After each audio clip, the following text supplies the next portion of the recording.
Hey everybody, thanks so much for tuning in for yet another book review.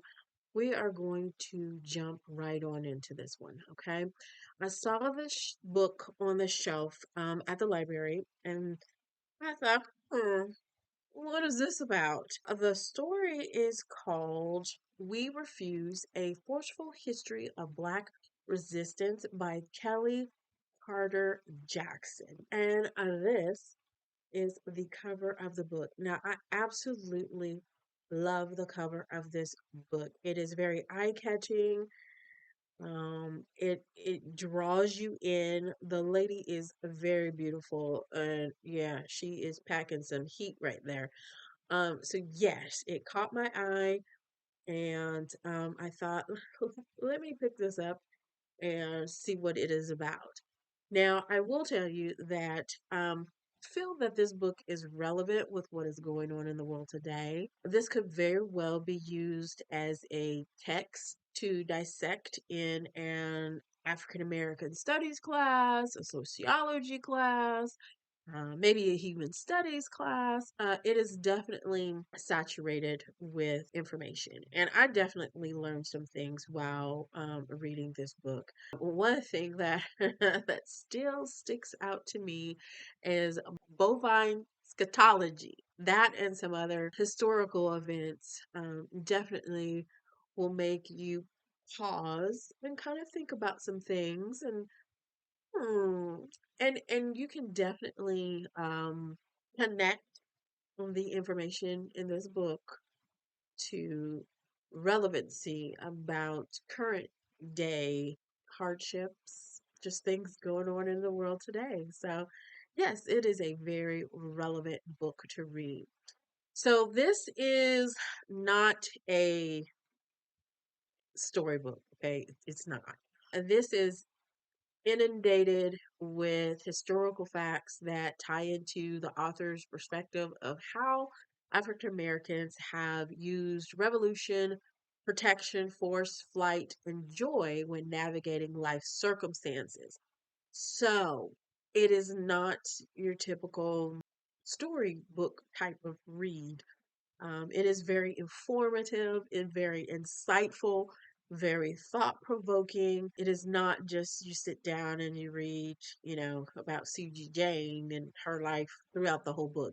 That's not how this is going to work. Okay. So, revolution, protection, force, flight, and joy are listed as the five remedies the author notes by which Black people have responded to white supremacy. There is so much covered in this book, so I plucked some highlights from it. I didn't come up with my own way of saying it because the author said it just the way she wanted it conveyed, and I don't think I would have been able to do it justice by deviating from that. So, okay, buckle up. Here we go.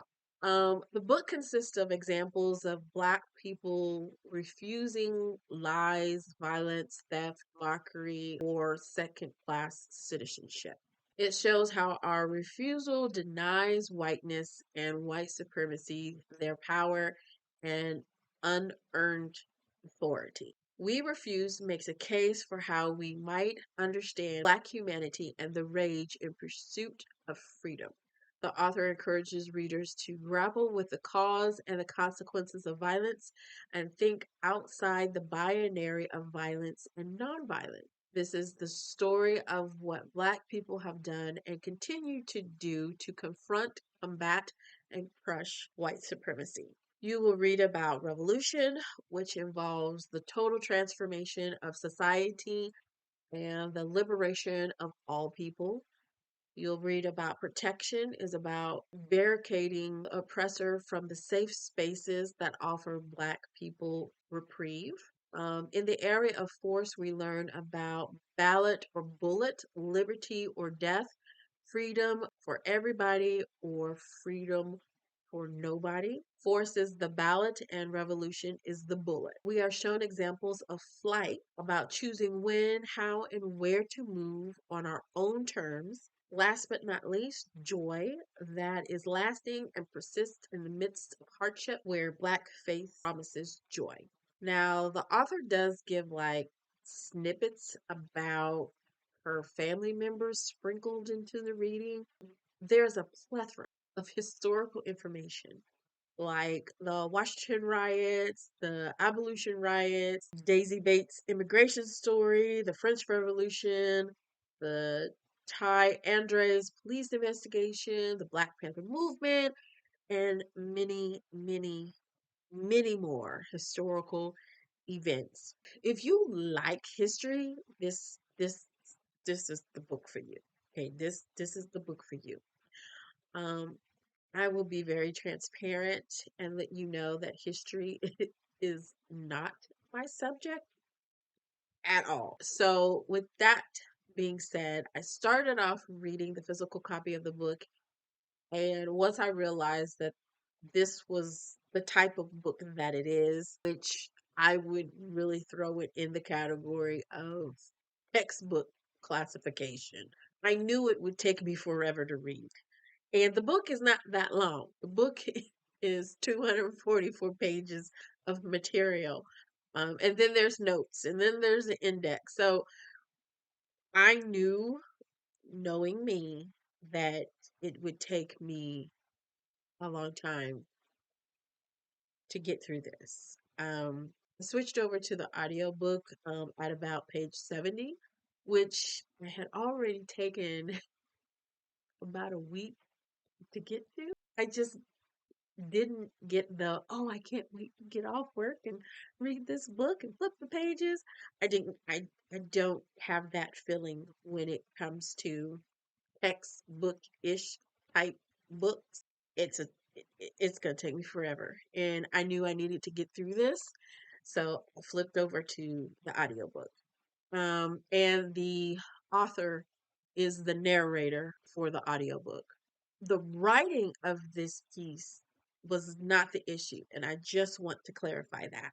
It is very well written. There is a lot of factual and historical information given. I commend the author for taking the time to do the research and cite where this information came from. Like I said, there's an index in this thing, so truly they did their due diligence, and I definitely commend the author for that hard work. Okay, and the author even says this book ain't for everybody, so the content may not be for everybody. Okay, okay, just letting you know. Okay, um, but it was very well written. It was very well thought out. So it is of no fault of the author at all.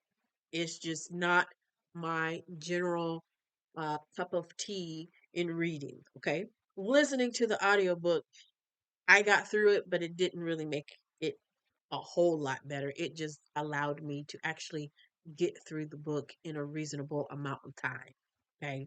I did feel that the narrator, thus the author, could have done a better job bringing the material to life if they were going to narrate the information. There were parts where there could have been a heightened voice inflection, maybe just a little bit of urgency, or just gave it a little bit of something to make it not seem so I'm reading a textbook. Given the seriousness of the material, I understand the tone. Okay.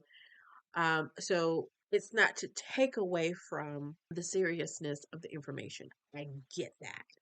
It was just not entertaining, which not every book can be entertaining, which I very well understand. Based on that, I give this a 7.5 out of 10.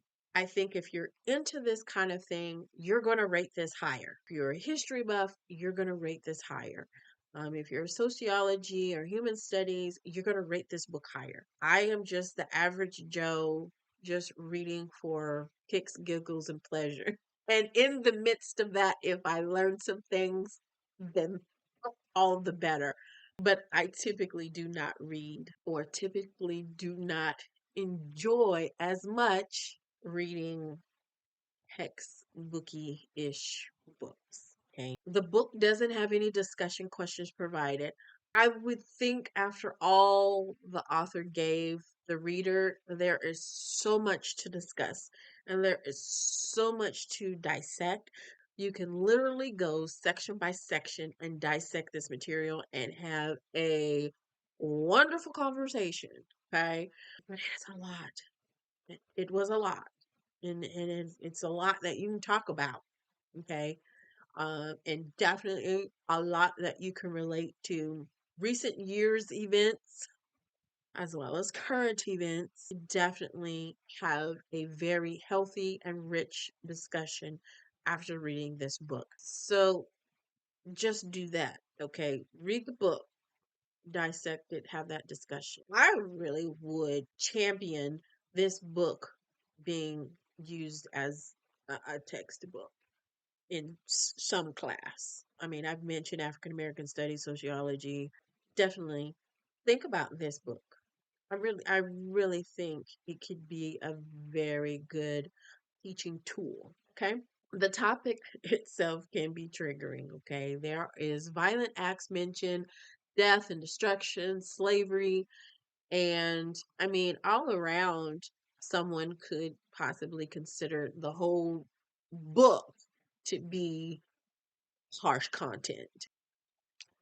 Depends on your perspective when you go into reading this book. But someone could potentially consider the whole book harsh content, which the author, as I said, definitely recognizes this book ain't for everybody. So, Libby categorizes this book as woman studies, history, and sociology. Hoopla adds the following categories of violence in society and adult nonfiction. And Storygraph lists this book under race, informative, inspiring, and reflective.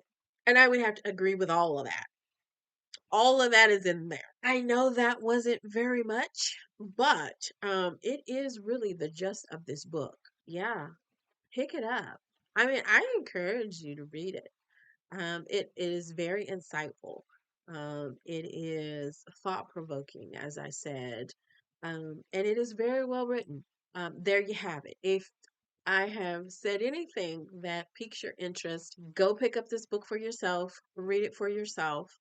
If you have read the book, share your thoughts and comments. I would definitely like to know what other people thought about this book. As always, click that like, share, and subscribe, and tell a friend to mosey on over and look at some of these book reviews so they can be um, prompted to add some of these books to their reading list. Okay, so until next time, keep turning the pages, my book lovers.